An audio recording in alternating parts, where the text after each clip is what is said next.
Hi అండి, నమస్తే. మేము సంగమేశ్వరానికి వెళుతున్నాము. మాతో పాటు మీరు కూడా రండి. ఇది ఎక్కడ ఉందంటే మన నంద్యాల జిల్లా అయిన ఆత్మకూరు దగ్గర పాములపాడు మీదికి సంగమేశ్వరానికి వెళ్ళడానికి దారి ఉంది అండి. ఇది అందరూ వెళ్ళవలసిన ప్రదేశము, అందరూ దర్శించుకోవాల్సినది. ఎందుకంటే ఇక్కడ ధర్మరాజు వారు వేప చెట్టు మొద్దుతోని లింగాన్ని ప్రతిష్ఠించారు కాబట్టి ఇది అందరూ చూడవలసిన ప్రదేశము. ఇది రాను రాను దినదిన వృద్ధికి వేప చెట్టు మొద్దు అనేది లింగంలాగా ఆకారంలాగా తయారైంది. అందరూ చూడవలసిన ప్రదేశం. ఇక్కడ ముఖ్యంగా ఇంకేమిటంటే ఇక్కడ 7 నదులు కలయిక ఉంటాయండి. 7 నదులు కలిసి ఉంటాయి.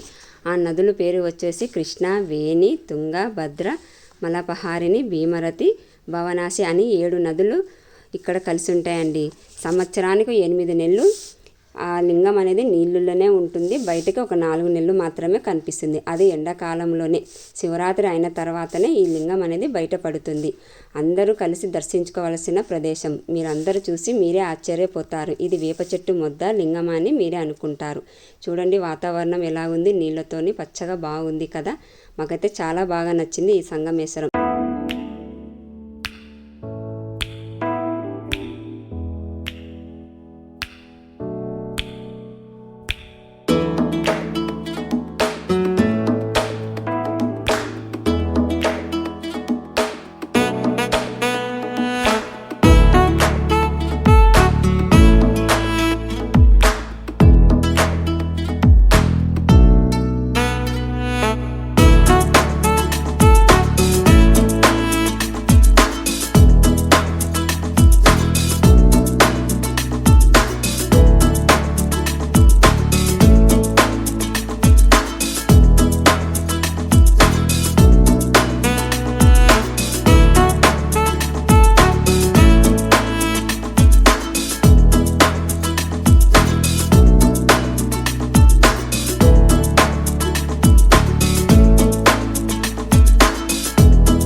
మీరు చూశారు కదా, ఇప్పుడు గమనించండి. అంత రాయిలాగా మారింది. మేము 10 ఏళ్ల కిందట వెళ్ళినప్పుడు అప్పుడు సగం రాయిలాగా సగం ముద్దులాగా ఉండింది. ఇప్పుడు పూర్తిగా రాయిలాగానే మారింది. మేము వెళ్ళిన తర్వాత మేము అభిషేకం చేసుకున్నాము, అమ్మవారు దర్శనము చేసుకున్నాం. వెనుకలంతా విగ్రహాలు కూడా ఉన్నాయి. గాయత్రీదేవి, అమ్మవారు, వినాయకులు అన్ని విగ్రహాలు కూడా పెట్టారు. అందరూ దర్శించుకోవాల్సిన క్షేత్రం ఇది.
నేను నదుల పేర్లు చెప్పినాను కదండి, ఇవే ఆ నదుల పేర్లు. ఆ నదుల పేర్లు వచ్చేసి కృష్ణ, వేణి, తుంగ, భద్ర, మలపహారిణి, భీమరథి. 6 నదుల పేర్లు అమ్మవార్లది, ఒక్క నది మగవారి పేరు పెట్టారు. ఆ మగవారు నది పేరు వచ్చేసి భవనాశిని. తర్వాత మేము బయటికి వచ్చేసినాము. అక్కడ చాలా విగ్రహాలు పెట్టారు. విగ్రహాలన్నీ చూసుకొని మేము మళ్ళీ కోనేరు దగ్గరికి వెళ్ళాము.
నేను ఇప్పుడు చూపించే దగ్గర అక్కడ ఒక లింగం ఉంది ఆంటీ. ఏ లింగం అనుకుంటున్నారా? ధర్మరాజు వారు భీమునికి లింగాలు తెమ్మని కాశీకి పంపిస్తారు. ఆయన తేవడం లేట్ అవ్వడంతో ధర్మరాజు వారు వేప చెట్టు మొద్దుని తెచ్చి లింగాన్ని ప్రతిష్ఠించారు. అందుకు ఆయన కోపంతో ఆ లింగాలన్నీ విసిరేశాడు. ఒక లింగం వచ్చేసి గుడి లోపలనే ఉండింది, ఇంకో లింగం వచ్చేసి గుడి బయట నేను చూపించిన దగ్గర ఇంకో లింగం ఉంది. మీరు కూడా మీ ఫ్యామిలీతో వెళ్ళి దర్శించుకోండి. ఇది అందరూ చూడవలసిన క్షేత్రము. మీకు అందరికీ నచ్చినట్టయితే లైక్ చేయండి, షేర్ చేయండి, సబ్స్క్రైబ్ చేయండి. థ్యాంక్స్.